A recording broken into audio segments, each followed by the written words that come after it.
திட்டத்தை சட்டமன்றத்தில் நான் பேசுனேன். புடமாட்டேன் என்ன பண்ணிட்டோம்? இப்படி சொல்லிட்டல, தேர்தல் முடியிட்டு நீயும் வா நானும் வா, ரோட்டுக்கு போகலாம், ரோட்டில் உட்காரலாம். இந்த இதுக்கு வந்து டிச்சுக்கு போனோம், எது சின்ன மாமலை ஃபுல்லாக டிச்சு போகணும்னு சொல்லிட்டு நோட்டீஸ் அடிச்சு கொடுத்து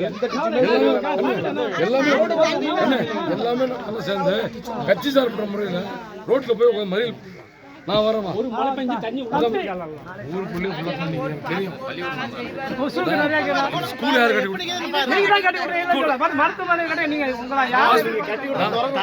கொடுத்து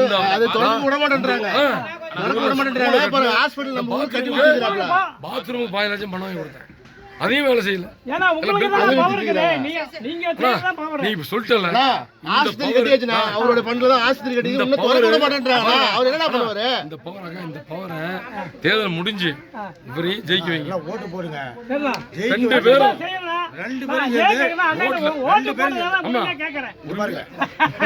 அவருடைய தம்பி டாக்டர் வந்து 3 தரம் வந்தாரு, அப்பா போடுப்பான்னு. எத்தனை தரம் ஆனா நான் செஞ்சு தரம் சேர போட்டேன். நீங்களும் எங்க வீட்டுக்காரர் கேட்க முடியும். நான் உறுதியா பண்ணி தரேன். அதே மாதிரி இந்த பக்கம் ஓட்டு வாங்கி தரேன்.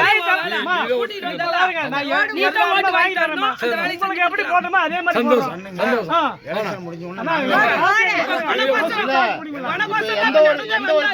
நம்ம ஊருக்குள்ளே வரல. கேண்டிடேட் வந்து நம்ம ஊருக்குள்ள வந்து நேரடியா வந்து ஓட்டு வாங்கி தரேன். போட்ட மாதிரி போட்டு கொடுத்துறோம். நாங்க போட்ட மாதிரி போட்டு தரோம். ஒரு வாரத்துக்குள்ள நான் வந்து அவர்கிட்ட நாங்க உரிமையா கேக்குறோம், ஓட்டு போட கேக்குறோம். டிச்சி எல்லாம் கூட வர மாட்டேங்காங்க. எலெக்ஷன் முடிஞ்சு 1 வாரத்துக்கு நான் வரேன். பள்ளிக்கூடம் வரனா பள்ளிக்கூடம் அப்படியே நிக்குது. வாரத்துக்கு நடக்கிறதுக்கு முடியலடா இந்த சந்தல சாமி சாங்ஷன் ஆகி போச்சு. எனக்கு ஒரு சக்தி தடுக்குது, உள்ளே வரக்கூடாது, நான் வரவே கூடாது. ஏமா உங்களுக்கு பவர் அதிகம், கவுன்சிலர் எம்எல்ஏ பவர் அதிகம்.